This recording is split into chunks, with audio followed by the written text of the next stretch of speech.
Yeah, it's freezing. He's thrown it down. It's cold.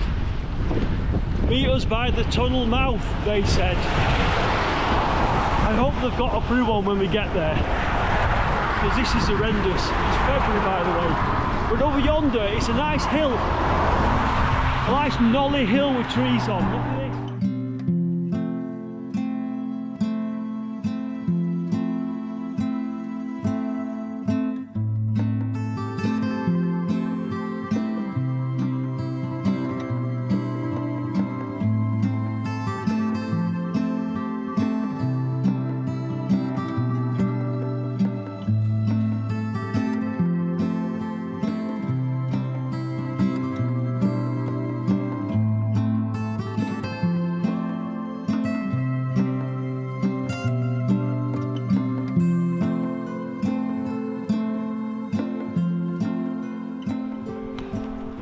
Right, well, there's a fence. Right. So we're on the embankment that is the railway line, or was the railway line. However, there's now a fence. But it looks like it's easy to traverse. Look, barbed wire, go through there. I may need you. Okay.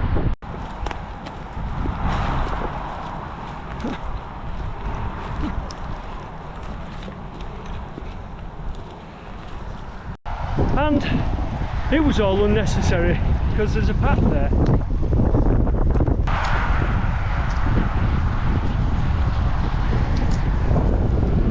Anyway, I'm used to me getting lost now on these tracks and everything, and they're all young. Well, I don't know the easier way. So if you ever come to this railway tunnel, Haddon Hall railway tunnel, don't get on the old embankment and try and walk along it, as we just found out. It was terrible. It's not good. There is a path, and we could have just gone down the path. Not to worry. Let's hope when we get there, the people we're meeting, you probably already know, are there. Well, they better have be, and they better, like I say, they better have a brew on the go. In today's weather, we need a brew. Yeah. Horrendous. It's gone quite cold. It's been so mild the past few days, and now we've got proper winter weather again, which will play havoc with the daffodils that were rising at this time of year. Too early, of course. So we have a little interesting building coming up here.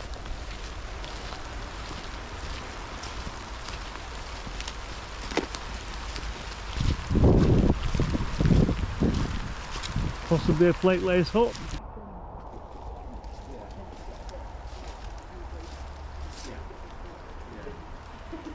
Oh, look at that. That's nice. So, a bit of an asbestos roof, which is never clever. And a little grate. Look at that. How amazing is that?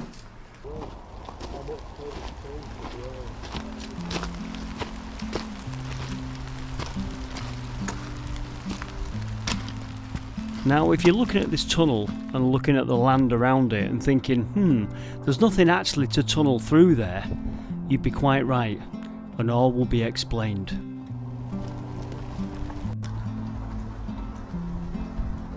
So here we are. It's been a bit of a walk, but Haddon Hall tunnel, and apparently our guests are inside. So we'll do the right thing, Liam, and we'll knock at the door. Politely knock on.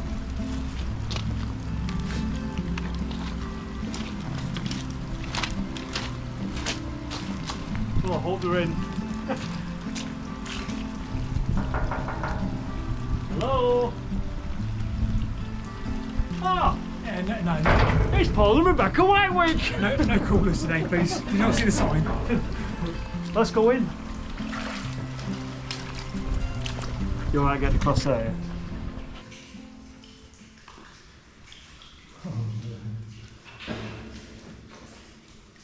So here we are, Haddon Hall Tunnel.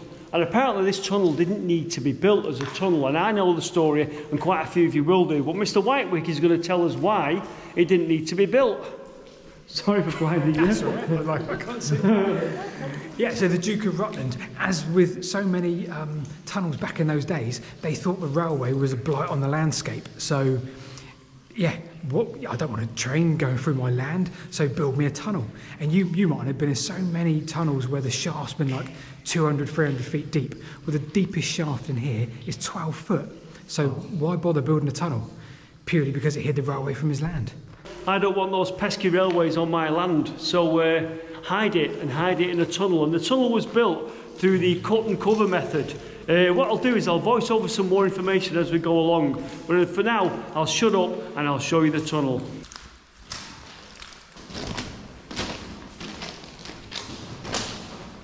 So it's remarkably dry, the tunnel, to be honest with you. There's a bit of mud on the floor, but it is quite remarkably dry. You have to watch out for these though.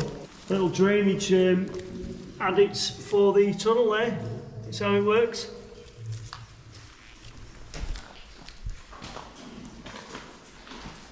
So, as always, where are we this week? Well, here we are on Google Earth, and we'll zoom into the area that we're currently exploring.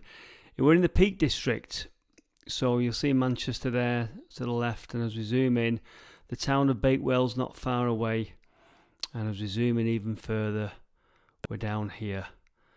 There is Haddon Hall. That's the actual hall. I'm just going to go to the 3D view a moment for you, which is a bit nicer. Let's just zoom out a little bit. There's the railway. You can see the railway line there, or the remains of it. We ended up walking along the embankment here, which we didn't need to do. There was a path here, but I'm not sure whether you're supposed to be on this path or whatever, so just take heed. We came through this bit, like I say, didn't need to. There's the railway line there, and at some point, where is it? Right about here, it disappears into the tunnel. And as we know, the Haddon Hall is there, and the tunnel goes this way at the back of Haddon Hall and emerges about there. And it's so that those pesky trains and all the smoke couldn't be seen in the grounds of Haddon Hall there. But anyway, there you go. There's an overview of where we are and what we're up to this week. Oh, we've got the walk right past the refuge there as well. Not a very big refuge, that, is it? No, not very deep. I've seen them deeper than that. Enough for a couple of blokes, but 2 or 3 blokes, but yeah, not deep. You've got to stand up straight on that, haven't you? Well, we've got stone, so it's not actually brick lined, it's stone lined. Wow. So we've still got the old cable hooks there as well. An original feature. And then you've got a second row here that would have been probably carry cables for the signalling, I'm guessing. Because there's a shotgun capsule there, we think.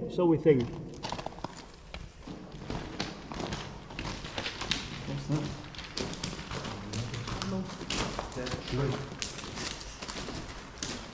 Just approaching the first shaft now.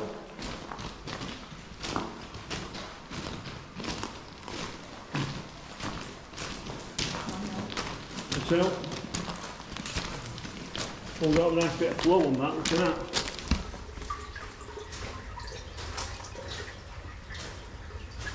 And then side flow there as well.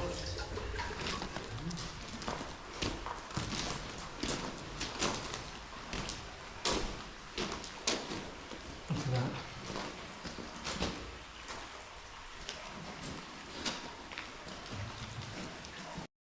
So this is what the shafts look like from above.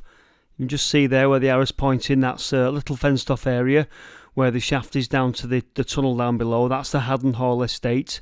That's a still taken from somebody else's YouTube video. Richie Wellock on YouTube is a friend of this channel and has allowed us to take a little still from his video. So check out Richie, because he did a video on the Haddon Hall tunnel as well. Anyway, onwards and upwards. So there's yet another one that's deeper than that. Is it 5 maybe in total? I can't remember the details, but yeah, that's the shallowest. It's like what, 3 feet deep. Right. And then yeah, we've got a 12 foot, but we've also got a really obscure ventilation shaft coming up in a little bit. I think I read about that. Yeah. Is it square shaped? Well, it's like they've opened the whole tunnel up. Right. So, but it was ventilation as far as I'm aware. But yeah, I think we can see that up ahead. Wow. So the tunnel was a victim of the Beeching cuts in 1968. It closed, and I think I've read that in June of 1968 the last train passed through this place. Okay, a bit more information for you now. So this is a wonderful website called Rail Map Online. I highly recommend it. Rail Map Online, just Google that. And if you get a chance, there's an option to buy the gentleman that's put this together. You can buy him a coffee. So if you get a chance, buy him a coffee. There's an option at the top of the page. Anyway, that said, our railway line was built by the Midland Railway, and it was the Manchester, Buxton, Matlock and Midlands Junction Railway from Roseley, or however you say that, Roseley to Buxton. I'm going to press a button now and bring on the old historic railway lines, because as you can see at the moment, there are no railway lines here apart from this one. So let's click the button, which is what you can do on this website, and we can add the historic railways. There you go, and there's our railway line there in yellow, that one there, okay? And you can see that the nearest town there is Buxton, and we've got Bakewell there, and we go down there to Matlock. So that's just to give you an overview of where it is. There's Haddon Hall, and that's the section we're on. Now you can see, if we show you the reason why this was closed, because let's just take off the historic railways again, make them disappear. If I pull out a little bit, you can see that there was other ways, or there is other ways across.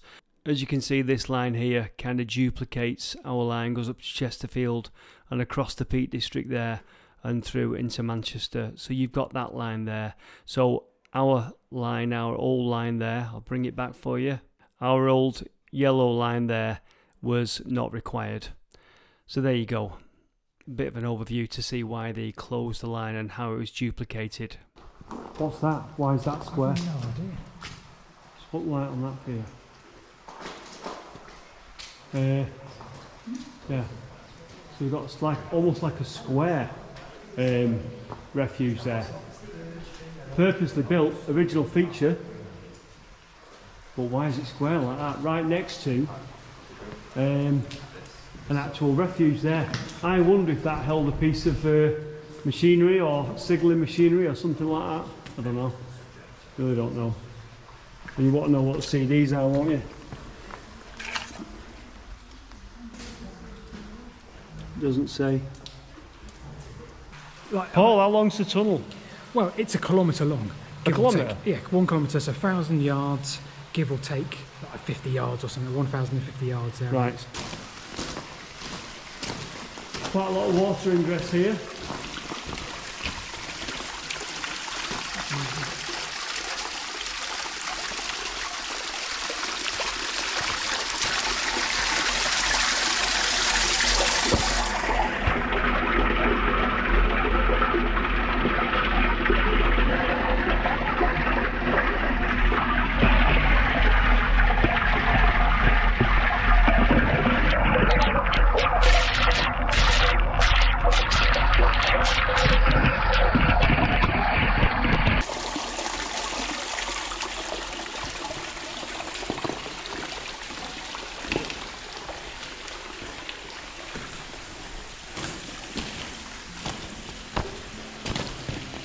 That'll be familiar to some of you.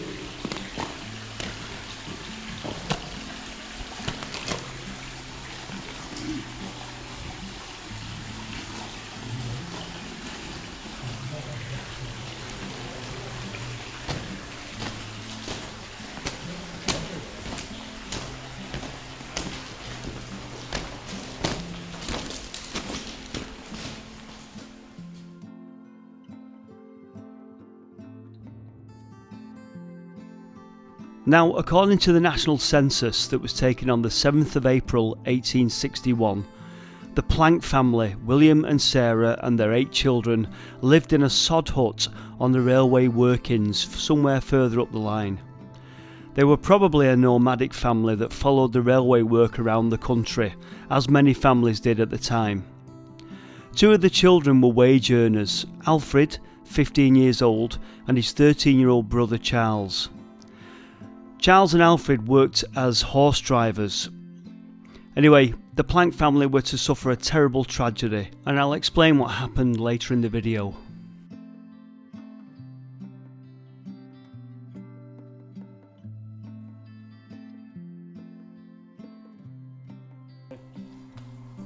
They normally call that miner's snot in mines, if you find that. But obviously it's the same stuff that whatever's coming through, the deposits that are coming through, the same stuff in it.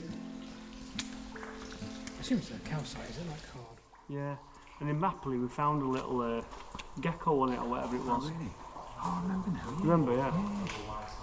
Whether they lick it and get minerals from it, I don't know. Split now, you can see the indentations of the sleepers there.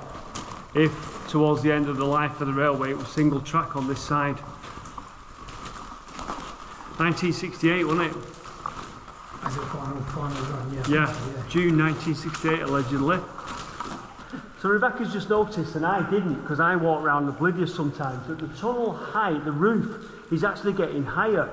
And Paul behind the camera has made an interesting point, and he said that he thinks, and I would have never thought of this, that this was probably the bit that actually had to be a tunnel, whereas the other bit was cut and cover, weren't it? Yeah, both ends in fact, just this bit in the middle was tunnel. Was both it? Both ends, but then lower down, which you can see. Was cut and cover.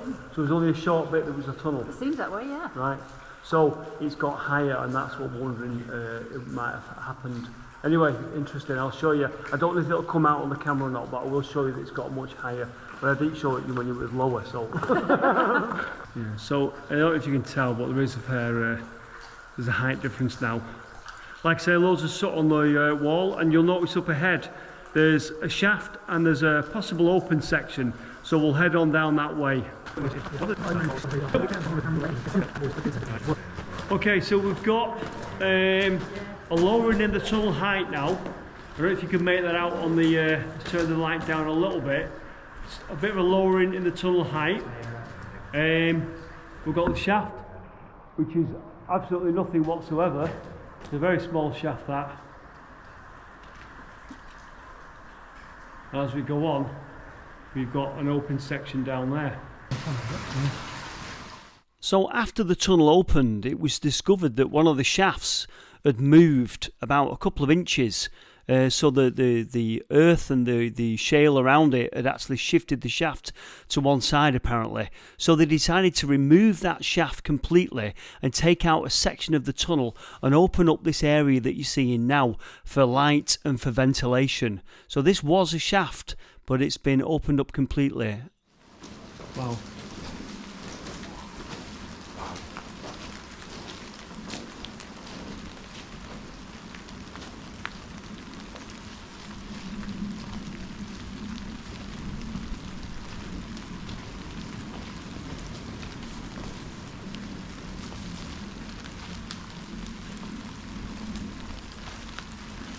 But it's absolutely beautiful, so photogenic with all the moss and the growth on the wall, even though it's February. Yeah, and as Rebecca points out, this one is brick lined on the inside, so it's half and half. It's half stone, half brick, which we've seen before, but the other one that we've just come from is completely stone. Okay, so something else interesting about this tunnel that we're looking at. Because it wasn't actually tunnelling through rock, through a hillside, there are times where the tunnel's kind of like just on kind of like a hillside on a slope. And I'm going to try and get technical now, so bear with me. The arch, so they built the sides and they built an arch over it, and the arch puts a certain thrust down onto the side walls like that. So the arch has all these bricks in it or stone and thrusts out onto the side walls and creates that kind of force. Now if you're going through rock or a hillside or something like that, the side walls are completely supported by the rock that you're going through. In the case of the Haddon Hall tunnel, there were times where it was like, as we know, it didn't need to be built, it was cut and cover. So the side walls, they had nothing behind them. So they had to build these buttresses to support the side walls. So I'm going to show you a picture now of those buttresses.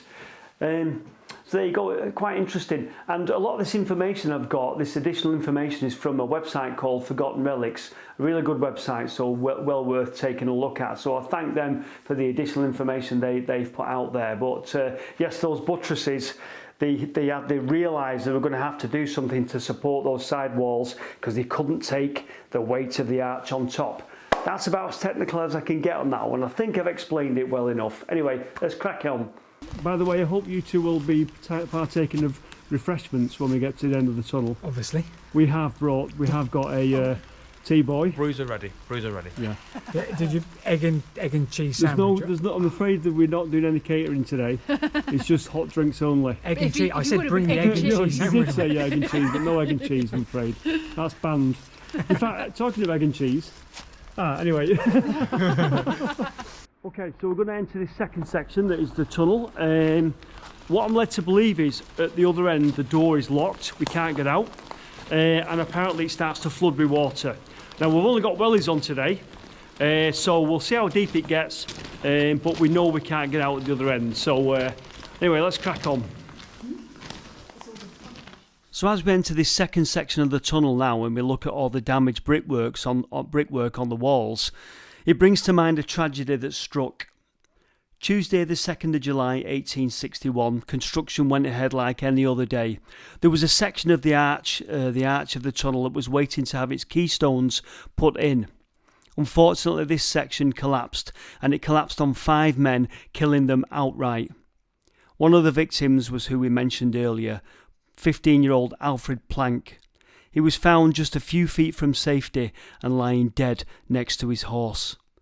The next day, hundreds of people came to pay their respects, and Alfred was laid to rest in a nearby graveyard. It seems such a shame that a tunnel that was built purely for aesthetic reasons should claim the lives of 5 workers and a 15-year-old boy.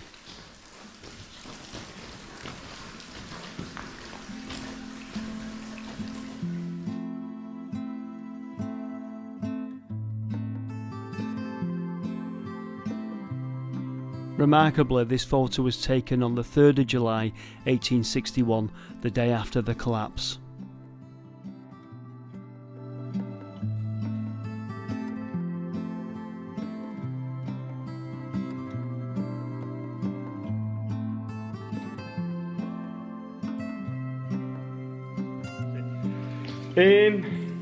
Rebecca.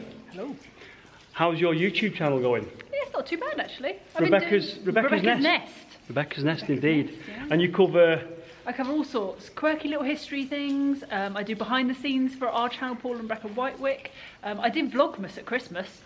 25 days worth of vlogging. That Did was you? that was quite fun. I enjoyed How did you that. find that? Every day? Every day. I couldn't do it. I couldn't do it, I'm afraid. I couldn't do it long term. Rebecca's Nest. So the shop, we've still got the shop, because I wanted to visit that, but it's so far away from me. It is, but unfortunately we've closed the shop because we decided it wasn't financially beneficial to have the actual premises, but it will be going all back online, so I'll still have all the stock. And what, it's kind of... It's vintage. Yes. Yeah, vintage and antique. So Right. lots of different bits and pieces. Clothes or anything? Clothes, anything. Clothes, furniture, jewellery, all sorts of random bits and pieces actually. Even prehistoric things. Paul's my found a God. couple of some random stones, that Neolithic stones. Not the all-seeing stones. Oh, yeah. You have to be careful with them because Oh. Sauron can get in on it. Liam's behind the camera. Thanks, Liam. Liam's lighting. Sorry, pal. Have you got a web address thingy? Yeah, I can give it to you. You can put it in the doobly-doo. I'll put it in the doobly-doo, yeah. Yeah, so if you want to buy anything online, don't go to eBay. Rebecca's Nest, indeed. Mm-hmm. Anyway, the interesting thing here is, if you look at this drainage section, we're actually down to the bedrock there. So I'm standing there on bedrock. So whereas the other ones were clearly dug out and were actually man-made channels, we're actually sitting on rock there. It's very interesting.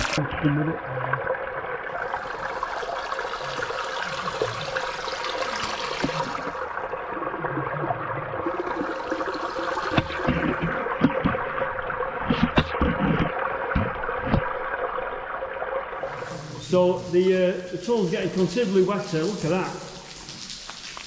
So we've definitely got ingress of something here that has decided to flow into the tunnel. Alien landscape that we've come across before. In fact, it's probably a better set than we had for Doctor Who in the 70s, isn't it? Probably, actually, yeah. Very interesting, almost like snow. And then a lot more ingress and another shaft up there.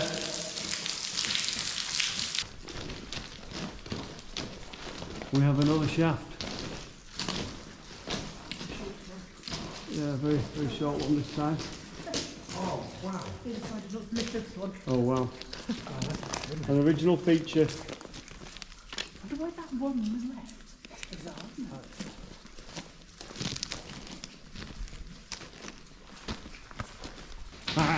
You can see the end now. There's a slight curve to the tunnel. It gives the illusion that it goes on a lot further than what it does. But the end is in sight.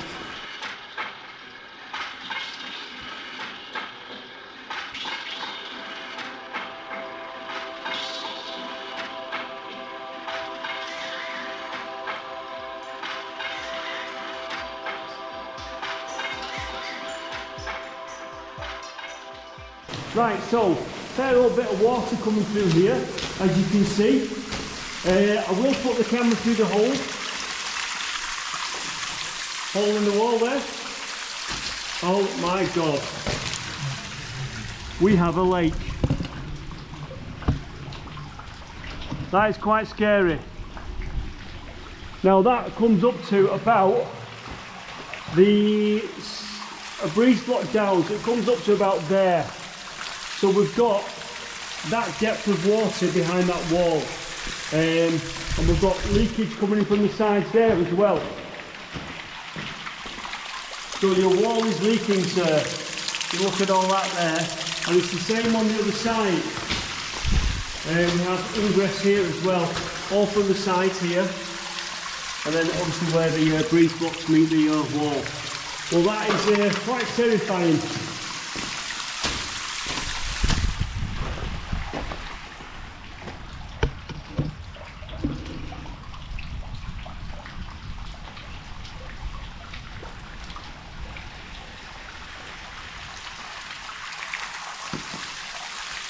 So we was going to have a brew here, just at the end of the tunnel, but due to the Lake of Doom just out there, the potential threat of the wall collapsing, and I don't know that we'd drown, but we'd certainly get swept along. There's a fair old bit of water and we'll get definitely wet. I think we'll have a brew back along the tunnel where it's safer. What say you, a brew further down the tunnel? That way. Yeah, definitely that way. Maybe Yes!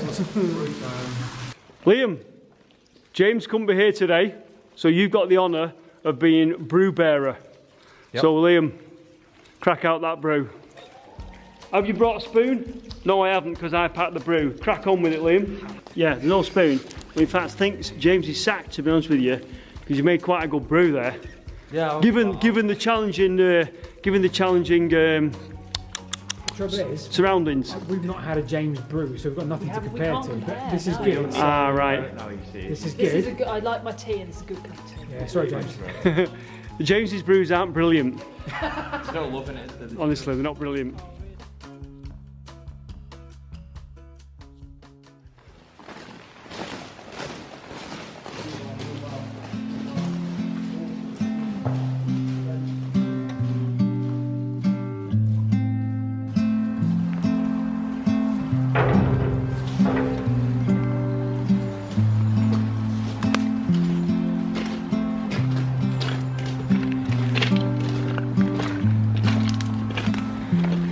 So there you go, Haddon Hall Tunnel, and good on the Duke of Rutland for having it built. Well, kind of. I imagine he was a bit of a sticky character to deal with. Get off my land. Or build under it. Yeah, I'll build under it. Anyway, hope you enjoyed the video. Thanks to Paul and Rebecca for taking us along, and Liam for technical skills. Hope you enjoyed the video. Take care. See you in the next one. Bye for now. See you guys. Bye.